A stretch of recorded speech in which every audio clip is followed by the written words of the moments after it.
September 17, 2023 నాటి weekly current అఫైర్స్కు స్వాగతం. గత వారం రోజులుగా ప్రాంతీయ, జాతీయ, అంతర్జాతీయ క్రీడా వార్తల్లోని ముఖ్యాంశాలను తెలుసుకుందాం. పొరుగు దేశం బంగ్లాదేశ్కి ఎగుమతుల విషయంలో భారత్ మేటిగా నిలిచింది. ఈ ఎగుమతుల విషయంలో జపాన్, చైనాలను భారత్ అధిగమించింది. ఈ విషయాన్ని భారత ప్రభుత్వం ప్రకటించింది. భారతదేశానికి బంగ్లా ఎగుమతుల విలువ $450 మిలియన్ నుంచి $2 బిలియన్ స్థాయికి చేరింది. ఇది ఇరు దేశాల ద్వైపాక్షిక వాణిజ్య భాగస్వామ్యానికి మేలు చేస్తుందని ప్రభుత్వం పేర్కొంది. నోబెల్ బహుమతి నగదు విలువను 1 కోటి క్రోనార్ల నుంచి 1.1 క్రోనార్లకు పెంచుతున్నట్లు నోబెల్ ఫౌండేషన్ తెలిపింది. ద్రవ్యోల్బణంతో స్వీడన్ కరెన్సీ విలువ ఇటీవల భారీగా పతనమైన నేపథ్యంలో ఈ నిర్ణయం తీసుకున్నట్లు వెల్లడించింది. 1.1 కోట్ల క్రోనార్లు అంటే 8,19,00,000 రూపాయలతో సమానం. United Nations General Assembly 2007 September 15న అంతర్జాతీయ ప్రజాస్వామ్య దినోత్సవాన్ని ప్రకటించింది. అప్పటి నుంచి సెప్టెంబర్ 15ను అంతర్జాతీయ ప్రజాస్వామ్య దినోత్సవంగా నిర్వహించుకోవడం జరుగుతుంది. ప్రజాస్వామ్యాన్ని ప్రజలు ఒక ప్రాథమిక మానవ హక్కుగా భావించి నాయకులను ఎంచుకోవాలనే దిశగా అంతర్జాతీయ ప్రజాస్వామ్య దినోత్సవాన్ని నిర్వహిస్తూ వస్తున్నారు. 2023లో అంతర్జాతీయ ప్రజాస్వామ్య దినోత్సవం theme empowering the next generation. Social media platform టిక్టాక్కు యూరోపియన్ యూనియన్ సుమారు 3,075 కోట్ల రూపాయల జరిమానా విధించింది.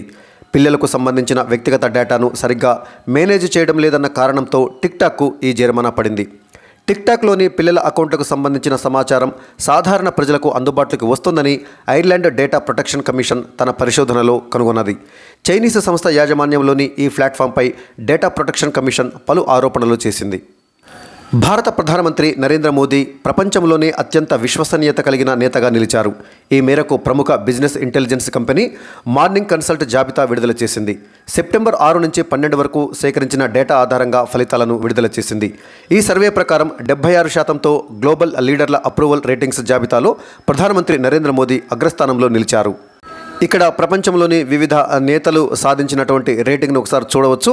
76% ఓటింగ్ తోటి ప్రధానమంత్రి నరేంద్ర మోదీ గ్లోబల్ లీడర్గా మొదటి స్థానంలో నిలిస్తే, ఆ తర్వాత 49% ఓటింగ్ తోటి బ్రెజిల్ ప్రెసిడెంట్ లూయిజ్ ఇనాసియో 2వ స్థానంలో, ఆ తర్వాత ఆస్ట్రేలియా ప్రధానమంత్రి యాంథోనీ అల్బనీస్ 48% ఓటింగ్ తోటి 3వ స్థానంలో, ఆ తర్వాత ఇటలీ ప్రధానమంత్రి జార్జియో మెలోని 42% తోటి 4వ స్థానంలో, ఆ తర్వాత అమెరికా అధ్యక్షుడు జో బైడెన్ 40% ఓటింగ్ తోటి 5వ స్థానంలో, ఆ తర్వాత కెనడా ప్రధానమంత్రి జస్టిన్ ట్రూడో 37% ఓటింగ్ తోటి 6వ స్థానంలో నిలవడం జరిగింది.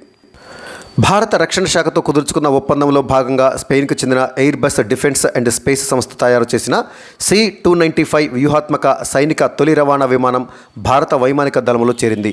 భారత వైమానిక దళ సామర్థ్యాన్ని ఆధునికీకరించే లక్ష్యంతో 2 సంవత్సరాల క్రితం 21,935 కోట్ల ఒప్పందం జరిగింది. ఒప్పందంలో భాగంగా ఎయిర్ బస్ 2025 నాటికి ఫ్లై అవే కండిషన్లో ఉన్న 16 విమానాలను సరఫరా చేయనున్నది. ISRO, Indian National Space Promotion and Authorization సెంటర్తో అమెజాన్ వెబ్ సర్వీసెస్ అవగాహన ఒప్పందం కుదుర్చుకున్నాయి.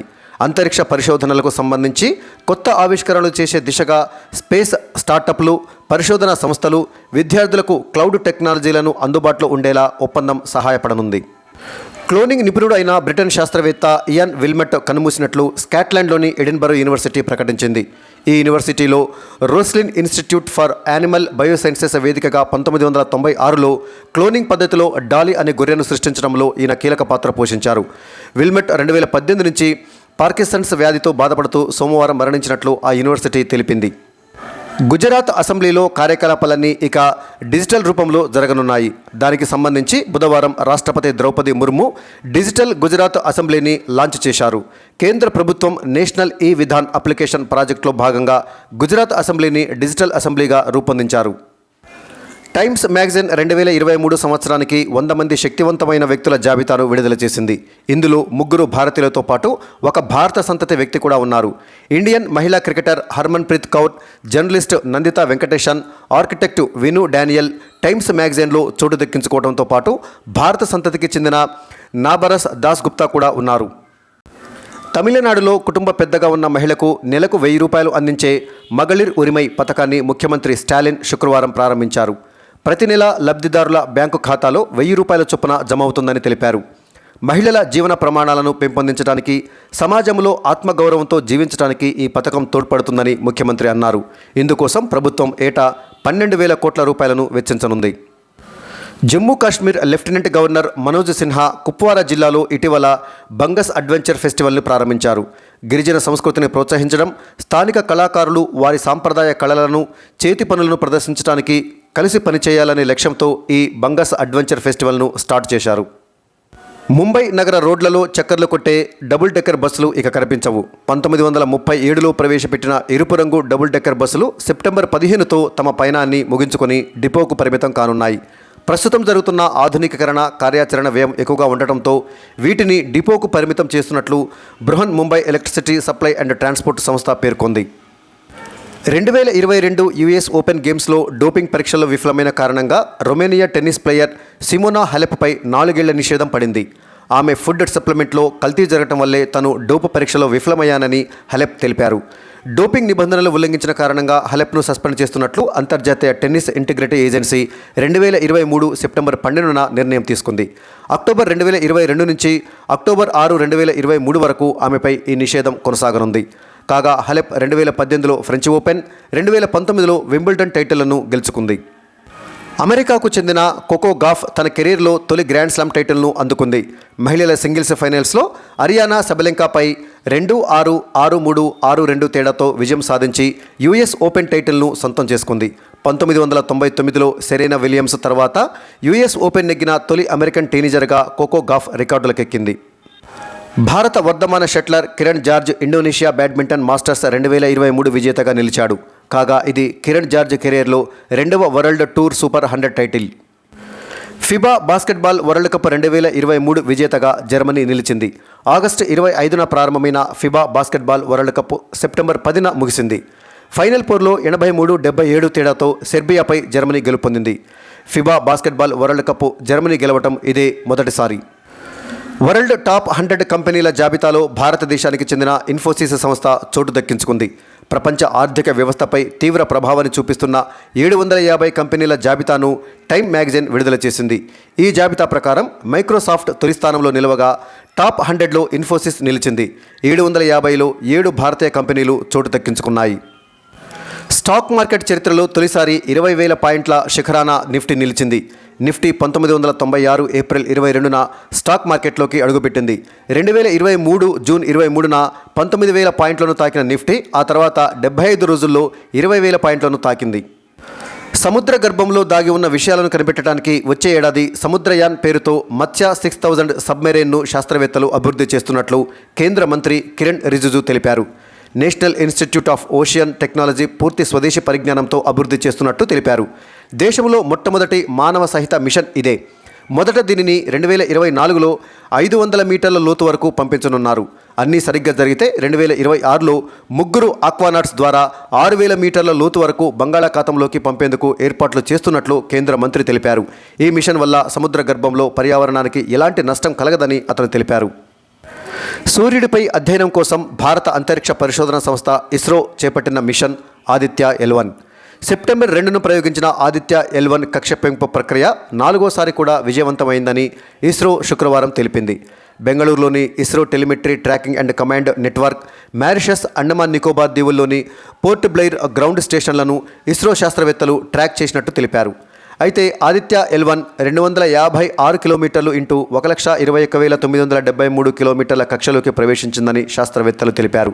మళ్ళీ సెప్టెంబర్ 19న 5వసారి కక్ష దూరాన్ని సూర్యుడికి దగ్గరగా లాంగ్ రేంజ్ పాయింట్ 1 వద్ద ప్రవేశపెట్టేందుకు సన్నాహాలు చేస్తున్నారు. దేశంలో 2వ అతిపెద్ద ప్రైవేటు బ్యాంకు ఐసిఐసిఐ సీఈఓ ఎండీగా సందీప్ బక్షి మళ్లీ నియమితులయ్యారు. సందీప్ బక్షి మరో 3 ఏళ్ల పాటు ఈ పదవిలో కొనసాగేందుకు ఆర్బీఐ ఆమోదం తెలిపింది. 1986 నుంచి ఐసిఐసిఐ గ్రూపులో వివిధ విభాగాల్లో బాధ్యతలను నిర్వహించిన సందీప్ బక్షి అక్టోబర్ 4 నుంచి పదవిలో కొనసాగుతున్నారు. బ్యాంకింగ్ రంగ నిపుణులు, ప్రభుత్వ రంగ స్టేట్ బ్యాంక్ ఆఫ్ ఇండియా మాజీ chairman Rajneesh Kumar payment technology company Mastercard India చైర్మన్గా నియమితులయ్యారు. ఈయన కంపెనీలో అత్యంత కీలకమైన నాన్ ఎగ్జిక్యూటివ్ సలహాదారుగా సేవలందిస్తారని తెలిపింది. మాస్టర్ కార్డ్ 210కి పైగా దేశాల్లో కార్యకలాపాలు నిర్వహిస్తుంది. 4 దశాబ్దాల అనుభవం ఉన్న రజనీష్ కెనడా, యూకేలో ఉండే బ్యాంకులకు కూడా ప్రధాన నాయకత్వం వహించారు. Indian institution of engineering and technology అధ్యక్షుడిగా ఐటీ రంగంలో పేరుగాంచిన myelin foundry founder and CEO Gopichand Katragadda నియమితులయ్యారు. 142 చరిత్రలో ఐఈటీ అధ్యక్షుడిగా ఎంపికైన తొలి భారతీయుడిగా నిలిచారు గోపీచంద్. అక్టోబర్ 1న ఆయన బాధ్యతలు చేపట్టనున్నారు. టీఎస్ఆర్టీసీని రాష్ట్ర ప్రభుత్వంలో విలీనం చేసే బిల్లుకు గవర్నర్ తమిళిసై ఆమోదం తెలిపారు. ఆర్టీసీ కార్మికులను ప్రభుత్వ ఉద్యోగులుగా గుర్తిస్తూ తెలంగాణ ప్రభుత్వం శాసనసభలో బిల్లులను ప్రవేశపెట్టింది. వాటిని గవర్నర్కు పంపించగా ఆమె కొన్ని అంశాలపై అధికారులను వివరణ అడిగారు. అంతేకాకుండా 10 సిఫారసులు చేశారు. వీటిపై ప్రభుత్వ వివరణలతో సంతృప్తి చెందిన తమిళిసై తాజాగా బిల్లుకు ఆమోదం తెలిపారు. ఆర్టిఫిషియల్ ఇంటెలిజెన్స్ వినియోగంలో ఐక్యరాజ్యసమితి సూచించిన మార్గదర్శకాలు విలువల అమలుకు యునెస్కోతో కలిసి పనిచేసేందుకు తెలంగాణ ప్రభుత్వం ఒప్పందం కుదుర్చుకుంది. ఈ 2 సంస్థలు కలిసి విలువలతో కూడిన ఏఐ అభివృద్ధికి అవసరమైన వాతావరణం కల్పించనున్నాయి. ఈ మేరకు తెలంగాణ ఐటీ శాఖ యునెస్కో అవగాహన ఒప్పందం కుదుర్చుకున్నాయి. తెలంగాణలోని ప్రభుత్వ పాఠశాలలో చదువుకునే విద్యార్థులకు ఉదయం పూట అల్పాహారం అందించనుంది తెలంగాణ ప్రభుత్వం. దానికి సంబంధించి విద్యాశాఖ జీవో జారీ చేసింది. ఈ పథకానికి ముఖ్యమంత్రి అల్పాహార పథకంగా నామకరణం చేశారు. ఈ పథకాన్ని దసరా నాడు లాంఛనంగా ప్రారంభించనున్నారు. 2023 ఏడాదికి సంబంధించిన సైమా అంటే south Indian international movie awards వేడుక దుబాయ్ వేదికగా అట్టహాసంగా జరిగింది.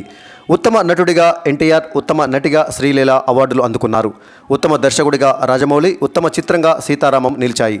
ఇక అవార్డుల విషయానికి వచ్చినట్లయితే ఉత్తమ నటుడిగా RRR సినిమాకు గాను ఎన్టీఆర్, ఉత్తమ నటిగా ధమాకా సినిమాకు గాను శ్రీలీల, ఉత్తమ దర్శకుడిగా RRR సినిమాకు గాను రాజమౌళి, ఉత్తమ చిత్రంగా సీతారామం, ఉత్తమ సంగీత దర్శకుడిగా RRR సినిమాకు గాను కీరవాణి, ఉత్తమ సహాయ నటుడిగా భీమ్లా నాయక్ సినిమాకు గాను రానా, ఉత్తమ సహాయ నటిగా మసూదా సినిమాకు గాను సంగీత, ఉత్తమ విలన్గా హిట్ 2 సినిమాకు గాను సుహాస్, ఉత్తమ కమెడియన్గా కార్తికేయ 2 సినిమాకు గాను శ్రీనివాసరెడ్డి, ఉత్తమ పరిచయ నటిగా సీతారామం సినిమాకు గాను మృణాల్ ఠాకూర్, ఉత్తమ సినిమాటోగ్రఫీగా RRR సినిమాకు గాను కేకే సెంథిల్ కుమార్ అవార్డులు అందుకున్నారు. ఇంకా ఉత్తమ గీత రచయితగా RRR సినిమాలోని నాటు నాటు పాటకు గాను చంద్రబోస్, ఉత్తమ నేపథ్య గాయకుడిగా డీజే టిల్లు సినిమాకు గాను రామ్ మిర్యాల, ఉత్తమ పరిచయ దర్శకుడిగా బింబిసార సినిమాకు గాను Mallidi Vashishta, sensation of the ఇయర్గా కార్తికేయ 2 సినిమాకు గాను నిఖిల్, క్రిటిక్స్ విభాగంలో ఉత్తమ నటుడిగా మేజర్ సినిమాకు గాను అడవిశేష్, అదేవిధంగా క్రిటిక్స్ విభాగంలో ఉత్తమ నటిగా సీతారామం సినిమాకు గాను మృణాల్ ఠాకూర్, ఫ్లిప్కార్ట్ ఫ్యాషన్ యూత్ ఐకాన్గా Shruti Haasan, promising newcomer Telugu సినిమాకు గాను బెల్లంకొండ గణేష్ అవార్డులు అందుకున్నారు. ప్రతిష్టాత్మక శాంతి స్వరూప్ భట్నాగర్ అవార్డుకు జీవశాస్త్రవేత్త అయిన మద్దిక సుబ్బారెడ్డి ఎంపికయ్యారు. ఈయన హైదరాబాద్లోని centre for DNA and finger printing diagnostics సంస్థలో సైంటిస్టుగా సేవలందిస్తున్నారు. ఈయనతో పాటు మరో 11 మంది శాస్త్రవేత్తలను ఈ అవార్డుకు ఎంపిక చేసినట్లు council of scientific and industrial research ప్రకటించింది. ప్రజలను నవ్విస్తూ ఆలోచింపజేసే ఆవిష్కరణలకు బహుమతులు అందించే ఐజీ నోబెల్ ప్రైజ్ 2023 విజేతల్లో భారతీయ శాస్త్రవేత్త అనూప్ రాజప్పన్ పురస్కారాన్ని అందుకున్నారు. చనిపోయిన సాలెపురుగులను మెకానికల్ గ్రిప్పింగ్ సాధనాలుగా ఉపయోగించుకునే సాంకేతికతపై చైనా, మలేషియా, అమెరికా శాస్త్రవేత్తలతో కలిసి అనూప్ రాజప్పన్ పరిశోధనలు చేశారు. స్వాతంత్ర్య అమృతోత్సవాలను పురస్కరించుకొని కేంద్రం సంగీత నాటక అకాడమీ అమృత అవార్డులను ప్రకటించింది. సంగీతం, నాటకం, నృత్యం లాంటి కళల అభ్యున్నతికి విశేష కృషి చేసిన 84 మందికి ఈ అవార్డులను ప్రకటించారు. తెలంగాణకు చెందిన బసని మర్రెడ్డి దర్శకత్వ విభాగంలో, కోలంక లక్ష్మణరావు మృదంగం విభాగంలో, ఐలయ్య, ఈరయ్య ఉగ్గిరి ఒగ్గుకథ విభాగంలో ఎంపికయ్యారు. ఆంధ్రప్రదేశ్కు చెందిన పండితారాధ్యుల సత్యనారాయణ, మహంకాళి శ్రీమన్నారాయణమూర్తి కూచిపూడి విభాగంలో, మహాభాష్యం చిత్తరంజన్ సుగం సంగీతులు ఈ అవార్డుకు ఎంపికయ్యారు. 6,400 కోట్ల విలువైన రైల్వే ప్రాజెక్టులను సెప్టెంబర్ 14న ఛత్తీస్గఢ్లోని రాయ్గఢ్లో ప్రధానమంత్రి నరేంద్ర మోదీ జాతికి అంకితం చేశారు. అంతర్జాతీయంగా గుర్తింపు పొందిన international organisation for legal metrology సర్టిఫికెట్ను జారీ చేసిన 13వ దేశంగా భారతదేశం అవతరించింది. Supreme court national judicial data grid platform కిందికి వచ్చింది. కార్గో హ్యాండ్లింగ్లో విశాఖపట్నం పోర్టు 3వ స్థానంలో నిలిచింది. ఉత్తరప్రదేశ్ ప్రభుత్వం ప్రత్యేక గిఫ్ట్ డీడ్ పథకాన్ని ప్రారంభించింది. ఈ కోర్టుల ప్రాజెక్టు 3వ దశకు సెప్టెంబర్ 13న కేబినెట్ ఆమోదం తెలిపింది. 150 వికెట్లు తీసిన భారత బౌలర్గా కుల్దీప్ యాదవ్ అవతరించాడు. Patna municipal corporation cash for waste పథకాన్ని ప్రారంభించింది. కేంద్ర విద్యా, నైపుణ్యాభివృద్ధి, వ్యవస్థాపకత మంత్రి ధర్మేంద్ర ప్రధాన్ స్కిల్ ఇండియా డిజిటల్ని ప్రారంభించారు. కేరళలోని కోజికోడ్లో నిఫా వైరస్ కేసు నమోదైంది. సెప్టెంబర్ 14న హిందీ దివస్, సెప్టెంబర్ 15న ఇండియన్ ఇంజనీర్స్ డే నిర్వహించుకోవడం జరిగింది. International day for democracy September 15న నిర్వహించుకున్నారు. మాజీ సైనికులు అమరవీరుల బంధువుల సంక్షేమం కోసం ప్రాజెక్టు నమన్ను భారత సైన్యం ప్రారంభించింది. డేనియల్ తుఫాన్ ప్రభావంతో లిబియాలో 5,300 మంది మృతి చెందారు. భారతదేశం, మంగోలియా దేశాల మధ్య ద్వైపాక్షిక సంబంధాల సమీక్ష జరిగింది. నాస్కామ్ వైస్ చైర్మన్గా సింధు గంగాధరన్ నియమితులయ్యారు. ఇండియా యూకే 12వ ఎకనామిక్ ఫైనాన్షియల్ డైలాగ్ న్యూఢిల్లీలో జరిగింది. పవర్ పాయింట్ ప్రజెంటేషన్ సహా సృష్టికర్త డెన్నిస్ ఆస్టిన్ మృతి చెందారు. రైతుల హక్కులపై మొదటి గ్లోబల్ సింపోజియంను సెప్టెంబర్ 12న న్యూఢిల్లీలో రాష్ట్రపతి ద్రౌపది ముర్ము ప్రారంభించారు. ఇంధనం, డిజిటలైజేషన్, పెట్టుబడి రంగాలలో ఇండియా అండ్ సౌదీ అరేబియా దేశాల మధ్య అవగాహన ఒప్పందం కుదిరింది. ఐఐఎస్సి శాస్త్రవేత్తలు క్యాన్సర్ కణాలను గుర్తించి చంపడానికి ఒక పద్ధతిని అభివృద్ధి చేశారు.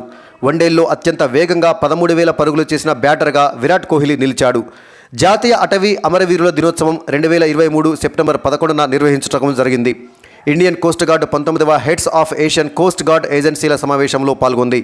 ఉత్తర ఆఫ్రికా దేశమైన మొరాకోలో 6.8 తీవ్రతతో భూకంపం సంభవించింది. ప్రపంచ ఆత్మహత్యల నివారణ దినోత్సవం 2023 సెప్టెంబర్ 10న నిర్వహించుకోవడం జరిగింది. ఇవి గత వారం రోజులుగా ప్రాంతీయ, జాతీయ, అంతర్జాతీయ క్రీడా వార్తల్లోని ముఖ్యాంశాలు. ఈ వీడియో మీకు నచ్చినట్లయితే లైక్ చేయండి, షేర్ చేయండి. నా ఛానల్ని సబ్స్క్రైబ్ చేసుకుని మిత్రులు ఎవరైనా ఉన్నట్లయితే సబ్స్క్రైబ్ చేసుకోవాల్సిందిగా కోరుకుంటూ మరొక వీక్లీ కరెంట్ అఫైర్స్తో మళ్ళీ కలుద్దాం. అప్పటి వరకు సెలవు. నమస్తే.